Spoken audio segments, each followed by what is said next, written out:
now hand you over to award-winning investigative journalist, Mr. Mark Daly.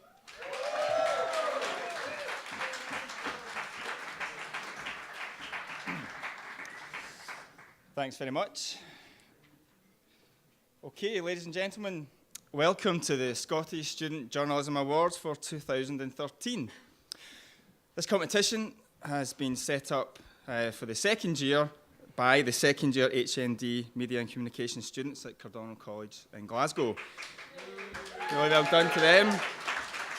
It's growing year on year, and this year there are even more categories and apparently even more fantastic prizes to be won, although it says that here. I haven't seen the prizes yet, so if they're rubbish, nothing to do with me.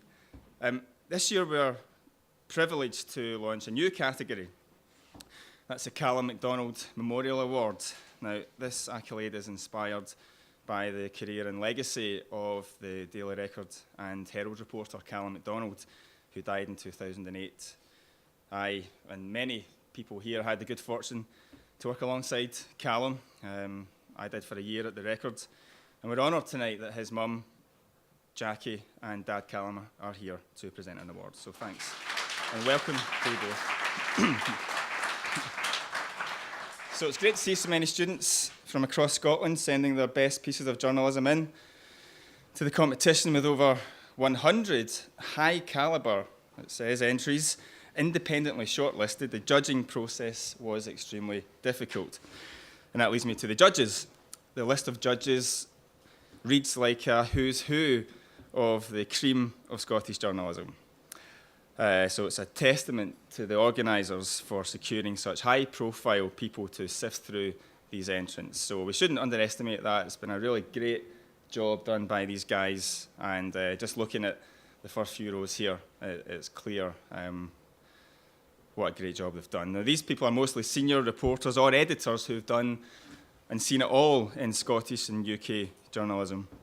And the fact that they've given their time and they're here tonight, I'm guessing, is because they feel that they want to put something back into the industry and inspire the next generation. I'm just here for the appearance money.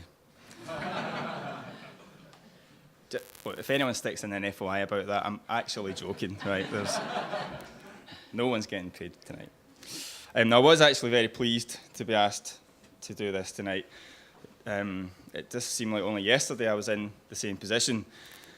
As a cub reporter trying to find my way, it was the late 90s, and I suppose it was the end of the golden era of journalism, the days of big expenses and papers having enough staff to send 3 or 4 reporters to a big job. Remember those days?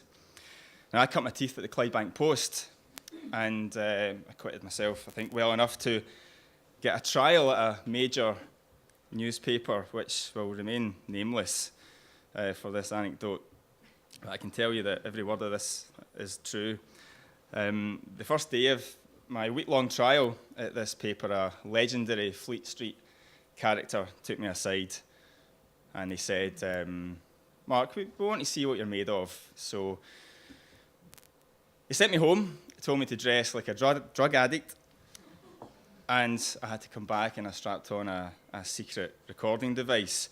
I had to go up on my own to one of the choicest estates in Glasgow and make a purchase of a gram of heroin from a fairly violent mid-level dealer. So I did it, terrified as I was. I just remember listening back to the tape, and I could actually hear what seemed like a strange knocking noise, and I couldn't work out what it was for a time, but it was actually my legs shaking, knocking off the recording device.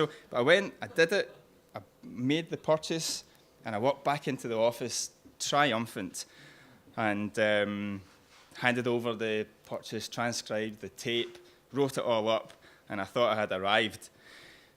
Right up until the same news editor told me to get my suit back on and go back up to the door, tell him who I really was, and ask him if he would care to comment about the fact he'd just been royally stitched up. Anyway, that was my first day in a national newspaper. I'm not sure if that's what happens these days on the first day. I don't think we could get that through editorial policy at the BBC, but I thought it was worth mentioning. all the same. Now, the landscape, of course, of the industry that you're all about to join is changing. It's changed dramatically from when we all started. Fewer jobs, less money, there's more of you, there's Levison, there are all these things now to consider. It's a much harder place to cut your teeth. But a good story will always be a good story, and we'll always need a good hack to find it and to break it. So take all the stories of doom and gloom with a pinch of salt and enjoy yourselves tonight. But remember, it's not all about awards, although it's really nice when you get them. So, before we begin with awards, I'd like to introduce someone who actually needs no introduction. You'll know her as the famous BBC presenter and Sunday Mail columnist whose unflappable presence on Reporting Scotland every night has given her deserved legendary status. I know her as Auntie Jackie. Please welcome on stage Jackie Bird.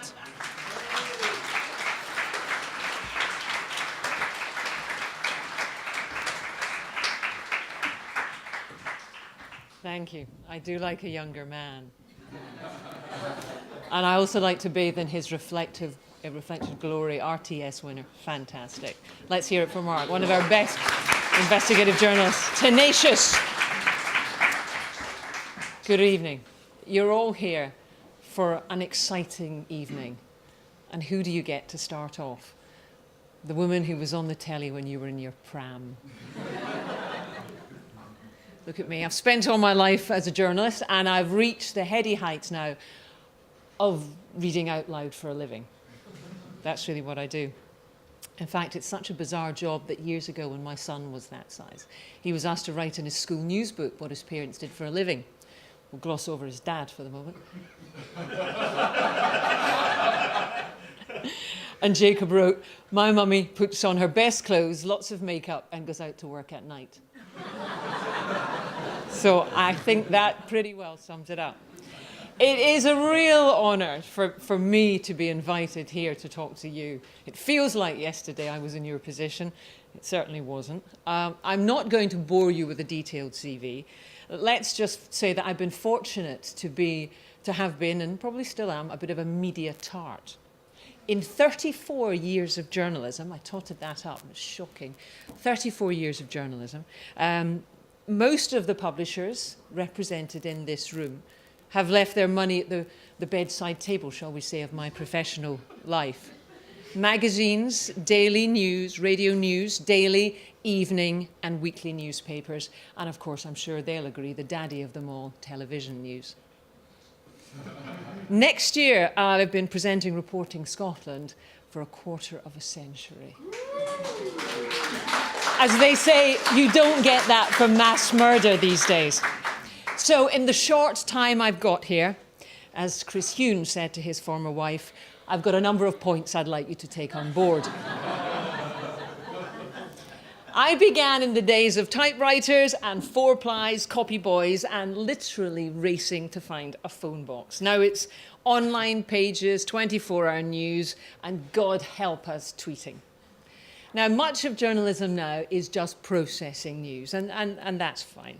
But I sincerely hope you get the chance to go out and find some news, or even be in its presence as it develops, because there is nothing so exciting and stomach-churningly wonderful as being part of a huge story. Now, most careers have two phases. There's the get phase and the keep phase. The first half, you do all you can to achieve your professional goal. And you spend the second half terrified you're going to lose it. So enjoy the night, because it's all downhill from here. So what? See, the biggest laughs are coming from the front two rows. So what pearls of wisdom can I pass on to a room full of bright, enthusiastic young people in the get phase? Well, the responsible thing to do would be to echo Mark, to advise you not even to go there. Journalism is a profession that's diminishing in its opportunities, its reputation, and its salary levels. But you all know that, and you're still here. And that's because you're also pig-headed and tenacious, which is good, because you're going to need to be. Now, many journalistic skills can be learnt along the way, but a strong sense of self-belief and enthusiasm can't be taught. It's also, to steal a slogan, an equitable life. I'm the daughter of a school janitor and a cleaner, and to climb up the greasy pole in journalism, you can do it as swiftly as others with perhaps any number of advantages. But a work ethic, a strong work ethic, then that is the key to unlocking the door to a career that, taking into account the aforementioned drawbacks, can also be wildly exciting and intellectually fulfilling. And if you succeed in entering this unpredictable, maverick profession, you'll spend so much of your time taking a deep breath and going wildly out of your depth. You'll interview people with brains the size of planets and attempt to distill their thoughts to whichever market you're serving at the time. You'll try very hard not to be overwhelmed by fame and by power. You'll be impressed, and sometimes it's a case of pinching yourself when you find you're in that situation. But the trick is to keep it in check and to focus on the job at hand. You'll also bluff mercilessly. Being a journalist needs not only the ability to write, as you all know, but to be fearless. It is a privileged password into other people's worlds, worlds that continually dazzle and bemuse. On my first trip to Afghanistan, and I was no spring chicken then, after having no sleep for 36 hours, the cameraman and I were forced to attend a briefing session with an officer who could not hide his contempt for anyone who wasn't a khaki-licking military specialist reporter. For an hour, he spoke in sneering acronyms and bewildering military parlance, in the certain knowledge that I would be bamboozled. It was his idea of a joke. I was bamboozled. But what he didn't know was that 2 minutes into the briefing, the ink in my pen jammed.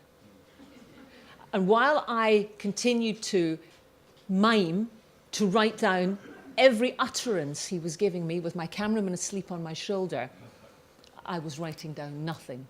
The notebook at the end of the 1-hour briefing was bare. That showed him. Well, that wasn't quite the hollow victory it sounds. He had such a loathing for general reporters that he'd been spouting unmitigated propaganda and not a few lies. So I got some sleep, and later all the information I wanted from some more accommodating military personnel. But I did learn a couple of lessons for you aspiring war correspondents out there. Never take a pen into a desert war zone because they jam up after 2 seconds. Alec Crawford, Kate Adie never told you that. Take pencils. But of course, the most important lesson, and it reinforced a lesson that I knew, was no matter into what alien worlds journalism will lead you. And I think we are unique in being thrust into complex, unfamiliar scenarios. Never be cowed in the face of fire, even friendly fire. Remember, the last resort of the inept and the frustrated is to bully you, or at least attempt to. Now, wherever the subject matter, so long as it's factually correct, if people don't like what you write, it's probably because you veered off their script. And remember, this will be even more crucial in Scotland's political cage fight to come. When I first ventured unprepared into this scary world of news from magazines, my brilliant, infuriatingly pedantic first news editor at Radio Clyde taught me how to find a line, of course, and structure a story. I had no idea. He also hammered into me his personal idiosyncratic edicts, the sort of things that stay with you. Don't ever say anything was totally destroyed. It's destroyed or it's not. Nothing is decimated unless it's specifically divided by 10. The Lord Provost isn't the same as the Provost, you idiot, and that there's no such thing as Glasgow High Court. I was that green, you see. But as I said, the basics in journalism you can pick up along the way. I subsequently got my news experience there during the fascinating years of the miners' strike, the daily dissolution of Scottish industry in general, and loads of crime reporting. And when I got too big for my boots, the News Ed was also constantly warning me that you're only as good as your last story. And it's that thought I'd like to leave you with tonight. Now, it's not what you think, because constantly striving to make every story good speaks for itself. But over the years, I've become more concerned about being good in that other sense, and that's in being a person and a journalist. Now, bear with me, this isn't Levinson. It predates all the phone hacking nonsense, and it's simply about values. For a short time in my career, a very short time, I knocked on doors I shouldn't have. I got interviews that took advantage of people. I crossed the line of good behaviour for stories that didn't matter. I was young, and I was keen, and I was determined. Was that an excuse? No, it wasn't. It felt bad, and that taught me something about myself, that I had integrity. I got out of that job as fast as I could, vowing not to cross the line again. Now, you might already know from some of your experiences that people in distress can be soft touches. They tell you things they shouldn't have. They're vulnerable. You're not. You've got a job to do. My plea to you is not to exploit them, no matter what the price. It's yesterday's fish and chip paper or a 2-minute report on the news when all the viewers want to hear is the "and finally" and the weather. It's a difficult and a po-faced warning to place on young shoulders, and I'm afraid it might have slid off mine at your age, but I'm sure you're more intelligent than I was. And it does seem to contradict what I was saying about determination and drive. But no story is worth hurting innocent people unnecessarily. Don't join anyone in the race to the bottom. You're too good for that. Remember, you're only as good as your last story. I said that was my last thought. I lied. With such a captive audience, I feel it's my duty to pass on our thoughts about you. And by that I mean the old guard in the front 2 rows, who look over our reading glasses and ergonomic office chairs when you bound in all bushy-tailed to our offices for work experience or even to have a look. For goodness sake, dress the part. You may be the trendiest dude on the planet, but bin it when you're given a pass to a newsroom. It may upset every fibre of your fashionable being, but please hoist up your trousers to somewhere in the vicinity of your crotch. Even put on a tie. And ladies, leave the Ugg boots at home and put the cleavage away. We boring old farts don't see the talent for laughing at the look. Seriously, don't blow an opportunity. I speak as someone who, and remember, my dad's the Janny, my mum's a cleaner. They didn't know, they weren't middle class, they didn't know how you should dress. Saw me going for my first news job at Clyde and putting that in jeopardy by arriving for the interview wearing shorts and tucked into ankle boots as leg warmers, the sleeves I'd cut off a white sweatshirt. It prompted the fabled, slightly tipsy, veteran news reporter Ian Kelleher to report to the newsroom that there was a girl at reception with her knickers round her ankles. You can regain your individuality when you get a foot, an unknickered foot, and not in that way, the front door. And if you're emailing anyone out of the blue, beginning your pitch with "Hiya, Jackie," as I sometimes get, or a greeting I got recently, "Yo, Jackie," is not the best way to make contact with someone with whom you don't regularly get pissed. Don't forget, the people you are pitching to love to give others a chance. That's why this event is so well supported tonight. The reason is that someone, somewhere, probably did the same for them, so you're pushing at an open door. Smooth out your rough edges and let your ability shine. That said, lecture over. I wish you all the very best for tonight and for your future careers. Please work hard, kick down doors, don't be bullied, and believe in yourselves. Good luck to all our nominees tonight.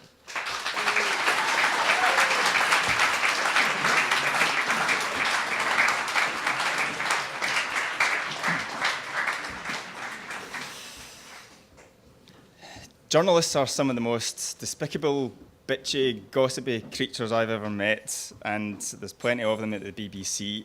And in 10 years, I've never heard any of them say a bad word about Jackie Bird. Now, what does that say about that lady? Jackie, thank you.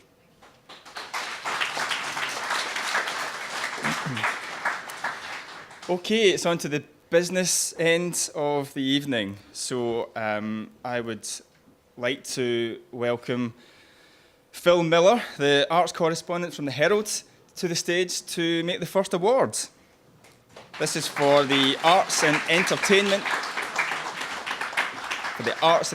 story of the year. Phil.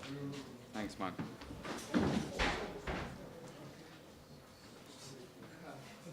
Everyone all right? Didn't think I was that exciting. Okay. This was a difficult category to judge. It's one of my, it's obviously close to me because I write about the arts every day.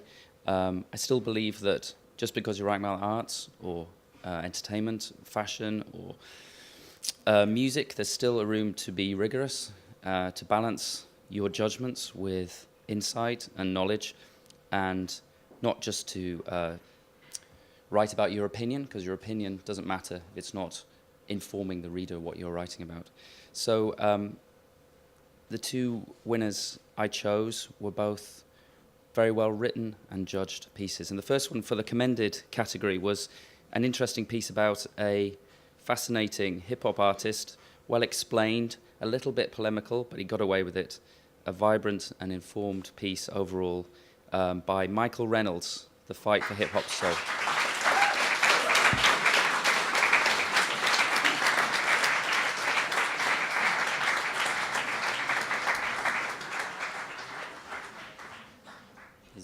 Is he coming up?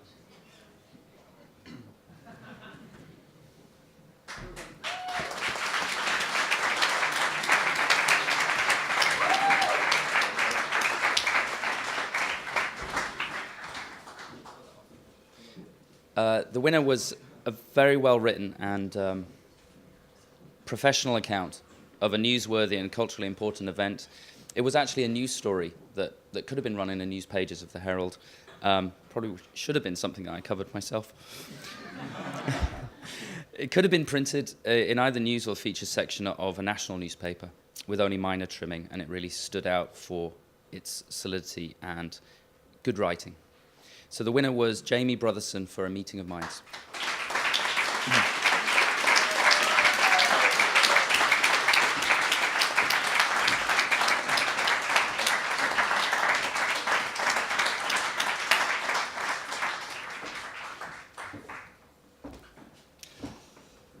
Well done, Jamie, and well done for dressing so smartly. Jackie's very happy with that. Okay, thanks, Phil. Next up is Sports Story of the Year. I'd like to welcome Douglas Alexander, who's the football correspondent from the Sunday Times. Thank you. Thanks very much, Mark. Really good standard of entries in this category, a lot of different sports covered.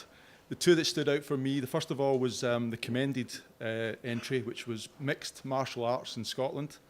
A subject, I have to say, I had no interest in whatsoever. But I started reading the piece, really began to enjoy it, learned quite a lot reading it. And so I have to commend Sean Lafferty on that piece.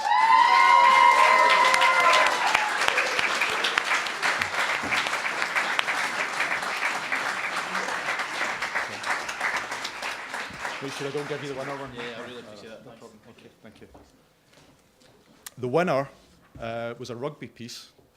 Again, I'm a football writer, so I usually look quite sceptically at rugby.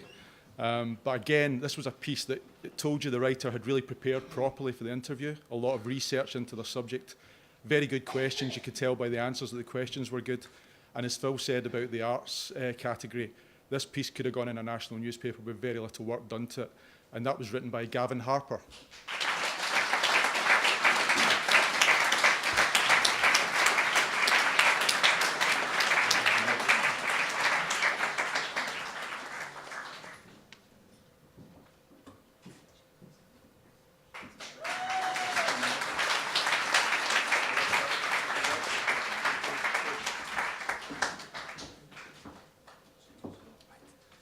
Thanks, Douglas. And very well done indeed. It's nice to see someone getting an award for a sports story that's got nothing to do with Rangers.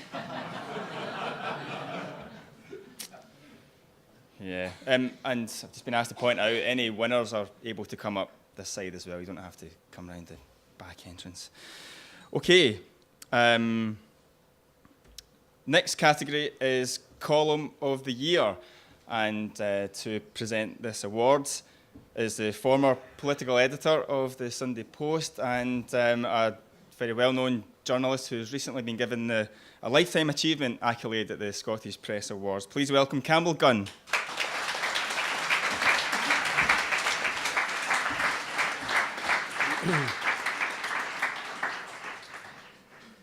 Someone has a sense of humour asking somebody who worked for DC Thomson for over 40 years to present the award sponsored by the NUJ.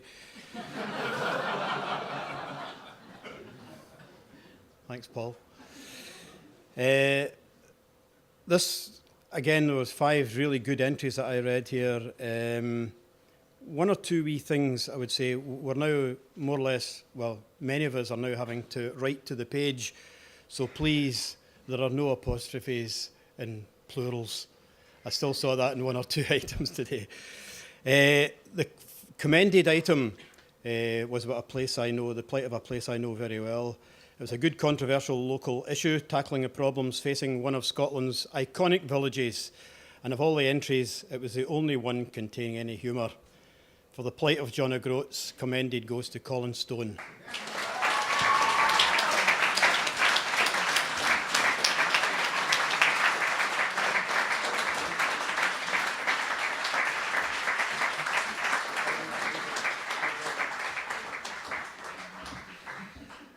But the winner was a thoughtful, original and personal column which tapped into what remains a highly controversial issue of how we treat our war veterans. It was the only column which made reference to personal experience too. And the winner for Remembrance Day goes to Blair Dingwall.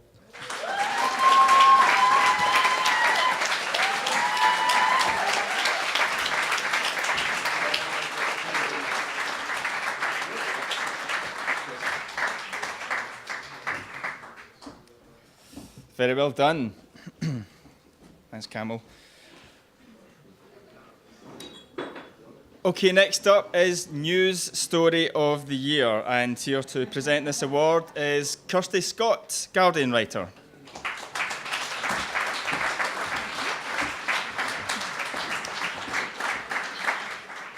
Thank you very much.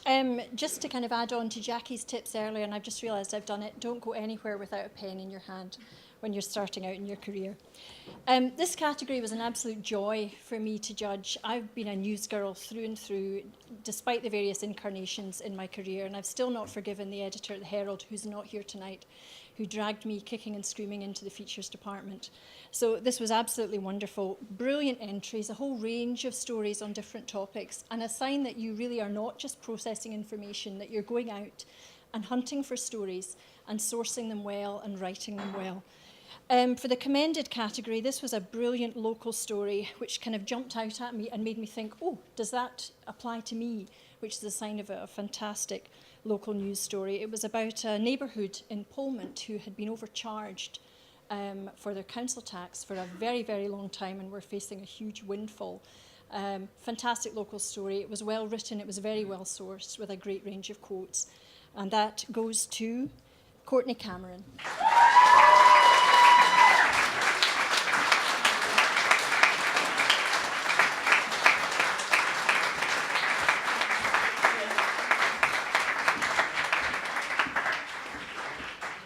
It was very hard to pick a winner out of all of this. The quality was fantastic. But this was a story on a very important topic affecting Glasgow in particular. It's welfare reform. There's been screeds written about it. It's fairly worthy, but this story did a beautifully, beautifully crafted piece on what it means for Glasgow. I could literally have lifted it and put it into the pages of The Guardian. In fact, it had less spelling mistakes than a Guardian piece would have. It was very, very well done indeed, and that goes to Leslie Roy.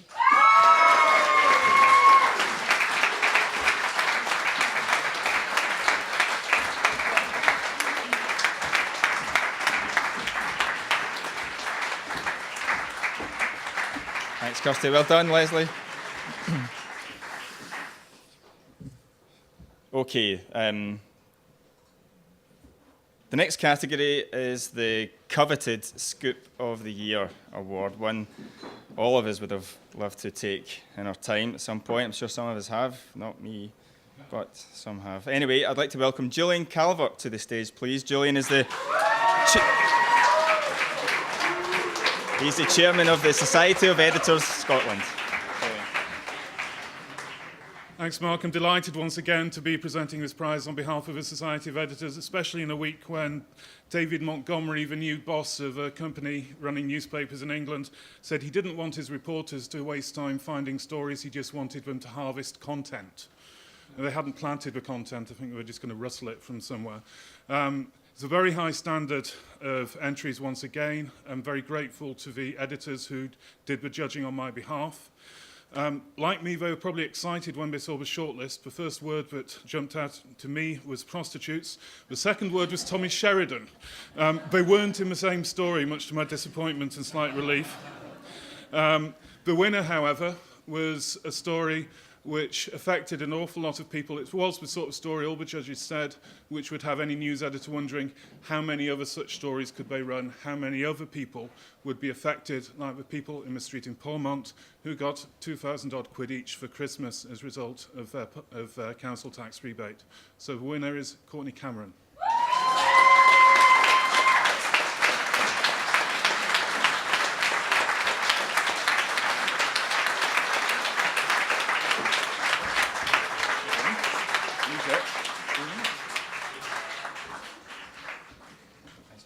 Thanks, Julian. Well done, Courtney. It's turning into a good night for you.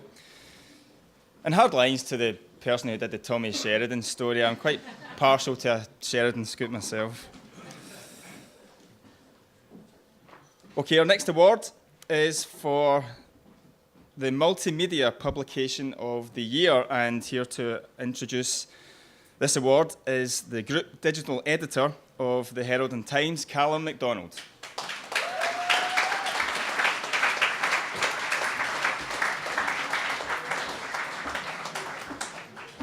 So online, good to see so many of you young things dabbling in this newfangled web thing. I'm sure it's going to catch on. A strong shortlist, which I'm hoping you can see. But two stood out for me. Commended, and you've seen her before, but Leslie Roy for Living on Rose.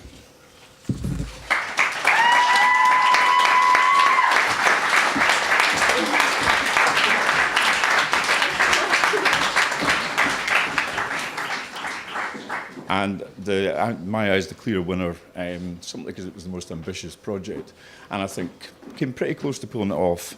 It's the Inner Circle team and Hannah Roger.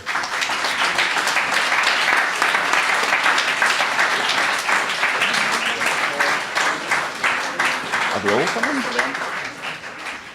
Oh. Are you all coming? Well done. Hi. I know you're Hannah. That's that. There's that as well. Well done.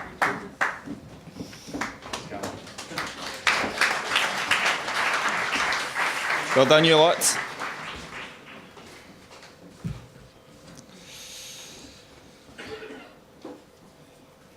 Okay, next up is Publication of the Year, and who better to present this award but Richard Walker, editor of the Herald. Sunday Herald.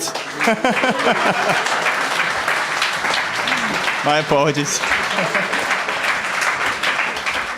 Okay, that gave me a bit of a shock there. It was interesting to hear Mark talk earlier about entering journalism at the end of the golden age. Every journalist you talk to starts their career at the end of the golden age. It's really hard to find a journalist that actually lived through it. So what I would tell you is that stories about golden ages are generally myths, and make your own golden age when you start work. Entry in this category was small but perfectly formed. Hard decision to make. The commended entry had a clear sense of who it was writing for and served them a diet of exciting stories and an exuberant design. Commended in this category is The Smith Chronicle.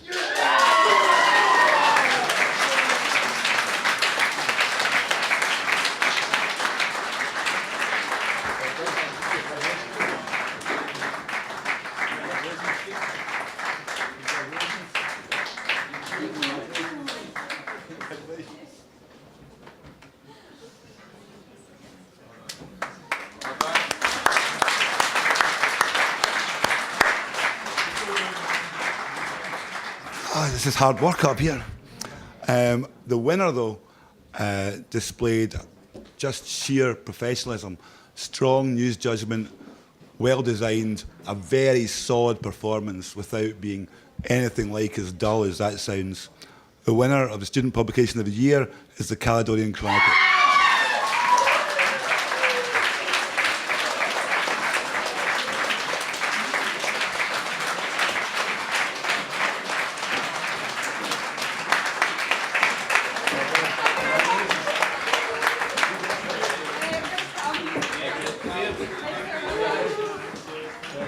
You get one of these as well. Very good. Thank you very much.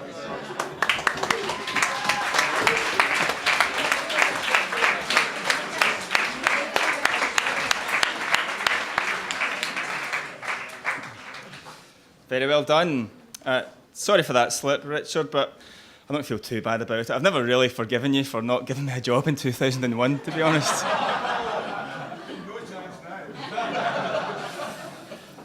Aye. Okay, we're down to the last 3 awards of the evening, and this is Feature of the Year, and that will be presented by Martin McLaughlin, who's a senior reporter at the Scotland on Sunday.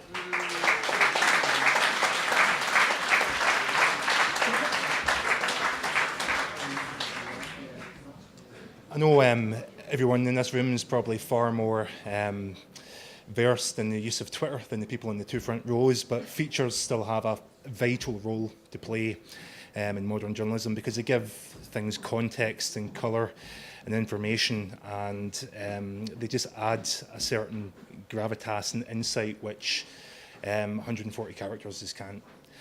So the entries this year have been fantastic. The commended entry, very close to every journalist's heart, I think, because it was an interview with somebody who portrays a very duplicitous PR man.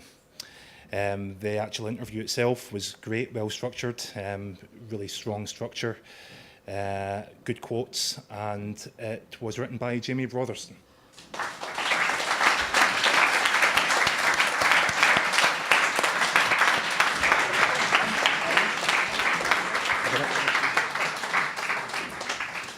And the winner of the article, which just set apart from the shortlist because, quite simply, it showed initiative. It was a story which every national newspaper in the UK was working on. The vast majority of papers in Scotland simply took quotes from PA, but this student journalist showed the initiative to actually go and speak to one of the key players in it. And it was an interview with Tony Nicholson's widow after the Right to Die case. So worthy winner, Emma Crichton.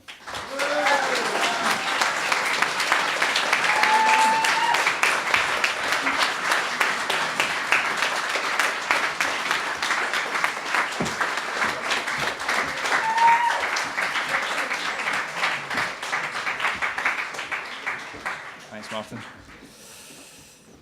Very well done, Emma. Feature writing was never anything I could turn my hand to. A drop intro and an extra quote or two was about as much as I could muster, so well done. This is a very special award. This is the Callum MacDonald Memorial Award, and it will be presented by Magnus Llewellyn, who is actually the editor of the Herald. Have you come, Magnus?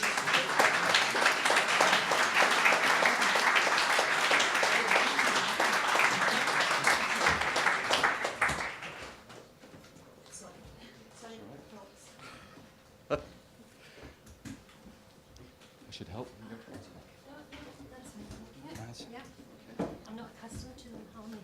Don't worry. Magnus, you'll introduce. Yes, I will. Thanks, Mark. Now, before I begin, I should probably give all the aspiring journalists gathered here tonight a word of warning. Do not join this profession if you want to be popular. See, the press has always enjoyed a rather disreputable reputation, and never more so than now, with the threat of legislation hanging over us in the wake of the assorted scandals that have dogged the profession in recent years. What reputation we have left is based in the main on our ability to produce actually what Mark does here superbly, which is investigative journalism, where time, effort and expertise are spent unearthing stories in the public interest that someone usually doesn't want you to know about. So with that in mind, it's an honour and a privilege to introduce this award, which was set up in memory of our much missed colleague, Callum MacDonald. I first met Callum about 10 years ago when he sauntered through the door at the Herald looking for a job interview. And after the formal introductions, we went through the usual routine, which some of you will get used to fairly soon, where the editor, whoever it is, says, thanks very much for coming along, go through your CV, blah, blah, blah, blah, blah. Anyway, before too long, I realised that I was no longer actually asking the questions, but Callum was actually interviewing me, asking me about my role at the paper, testing me on the Herald's history, checking what I thought of the owners, always very tricky, and the quality of particular columnists, even trickier, and so on. And it turned out that this was quite typical of the man, the cheek and his charm. And needless to say, he got the job. And it was a decision I never regretted because Callum was a great journalist. He was blessed with a combination of curiosity, courage, and that other essential quality, rat-like cunning.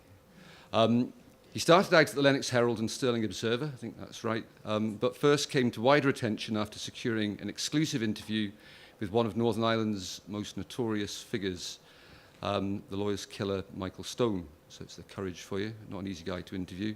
His career then took him to the Evening Times and then the Record, which is where Mark met him, and where on one occasion he charmed his way into the home of the infamous Glasgow gangland figure Tam McGraw, following reports that McGraw had been murdered. Now, an exclusive interview was secured and Callum left and duly advised the anxious members of the press pack waiting outside that they could find out what had happened by buying the Record the next day. Now, from just about anyone else, that would have seemed unbearably arrogant. But from Callum, it was just cheeky and, that word again, charming. At the Herald, he soon made himself just about the most popular man in the office. And thanks to his gift for gossip, he was a great gossip, and most importantly, his ability to produce journalism of the highest quality. For instance, in 2004, I asked him to help out with a tricky tale that had fallen into our lap.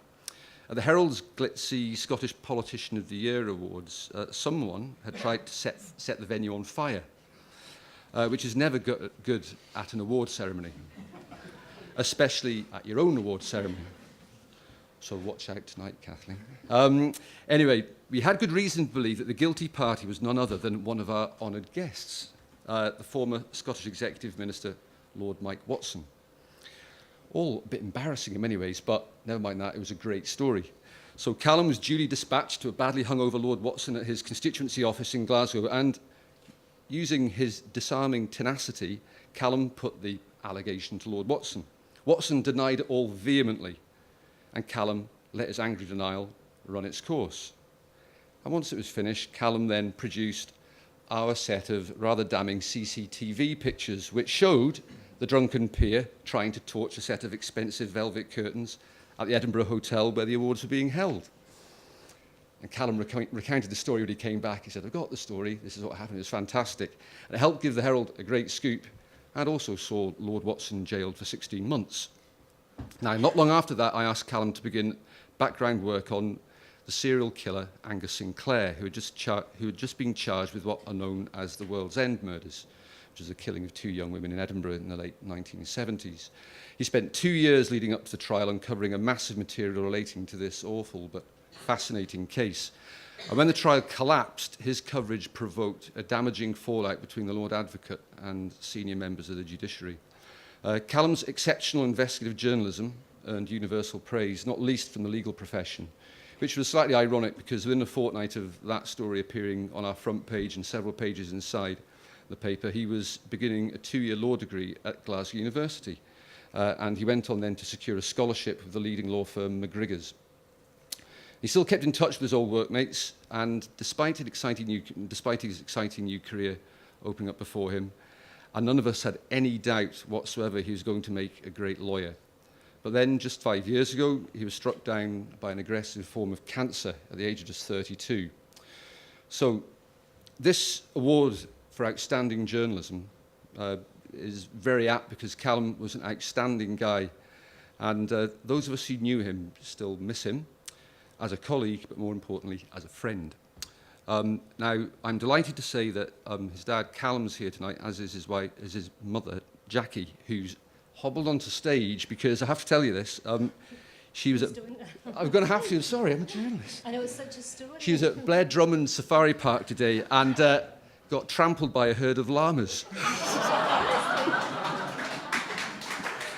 So I can't really beat that, so I'll hand over to Jackie now, and she'd like to say a few words. I'm going to keep this very, very brief. I just want to say a huge thanks to, on behalf of my husband, Callum's dad, and myself, to the Scottish Student Journalism Awards for the first time including this special award for Callum's memory.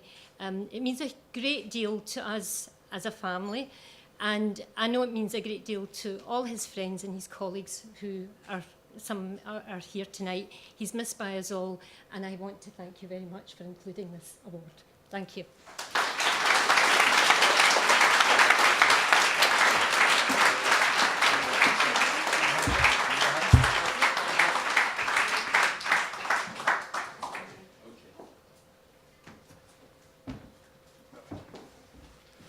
Thanks, Jackie. People here are gutted because Alan Rennie had that lined up for a Sunday. All right. It's your first scoop, guys. Anyway, thanks, Jackie. Now down to business and the list of the nominees. They are, hopefully you can see them on the screen, Blair Dingwall at Cardonald College, Glasgow, for The Two Orphans, which was a powerful insight into life at a Murray orphanage 50 years ago. Ruth Mackenzie from Cardonald College for Unveiling the Converts, which is on women converting to Islam. The fourth year BA Multimedia Journalism students at Glasgow Caledonian for Legal Highs, which is a video documentary on the growing use of over-the-counter recreational drugs. Craig Ritchie from Cardonald College for Quarriers Childhood, a thoughtful and well-researched piece on the Quarriers charity and its somewhat checkered past. And Emma Crichton, who we've already heard from, for Assisted Suicide, which was an in-depth investigation with moving interviews into an issue that continues to rouse very strong emotions. Now, the standard of journalism in this category was exceptionally high, with a healthy mix of investigative journalism and more reflective writing. But after some considerable thought, the award goes to what was, I thought, a documentary which showed great professionalism with a hard news edge and which brought to life what was a very important issue. The material was at times alarming but not sensationalist because it served a legitimate purpose. So the award goes to Legal Highs and the fourth year BA student.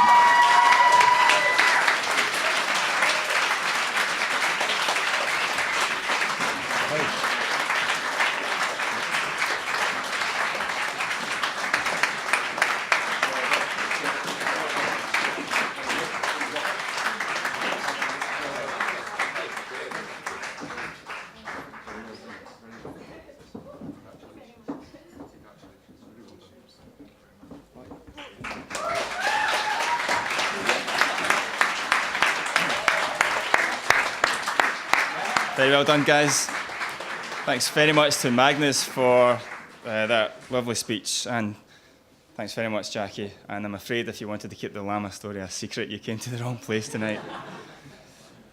I just feel that it's my duty to slightly embellish one of the anecdotes that Magnus used about Callum there, and it's about the Tam McGraw story. And the story, you know, it's developed over the years, but this is how I remember it, okay? There was a rumour that he had been killed. Then the rumour changed to him being shot. Then the rumour changed to him being shot in the backside.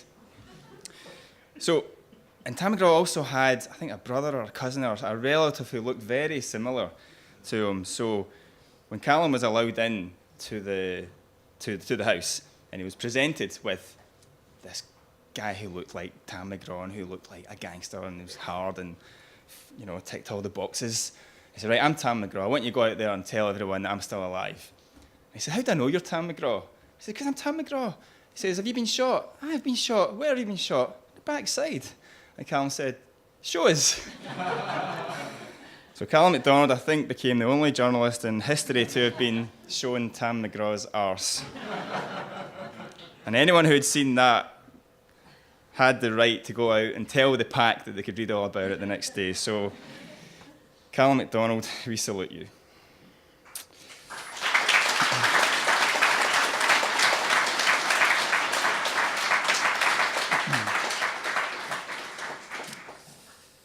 Okay, the final award of the night is the big one, and it's for the overall Student Journalist of the Year. And here to present this is the Editor-in-Chief of the Daily Record and Sunday Mail, Alan Rennie.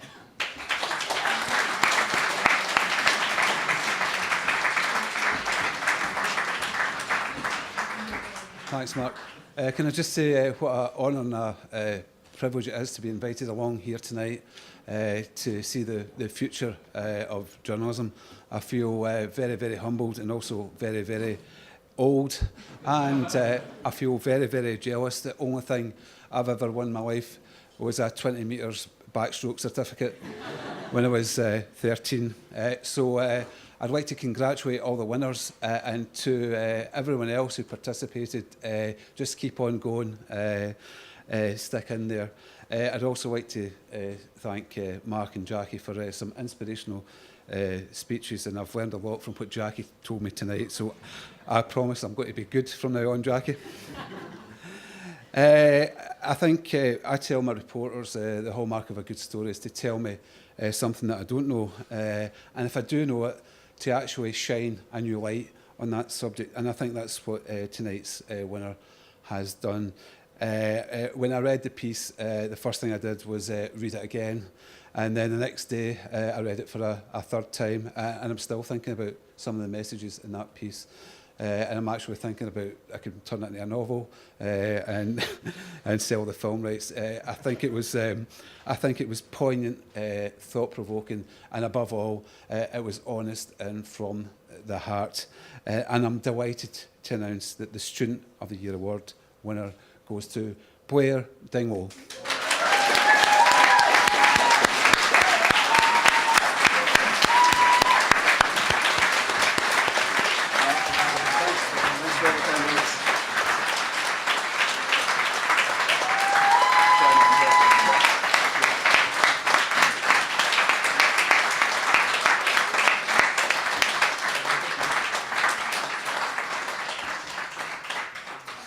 Fantastic. Well done.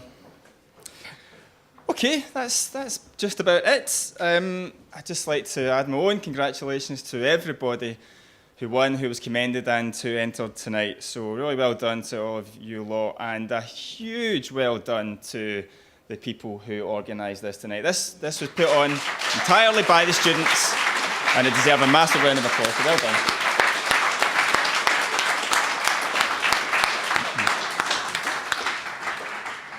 This also couldn't have happened without the cooperation and the time given so freely by all the journalists and editors and other people who were involved in judging these categories. So massive thank you to you guys too. Special thanks to Jackie and Callum.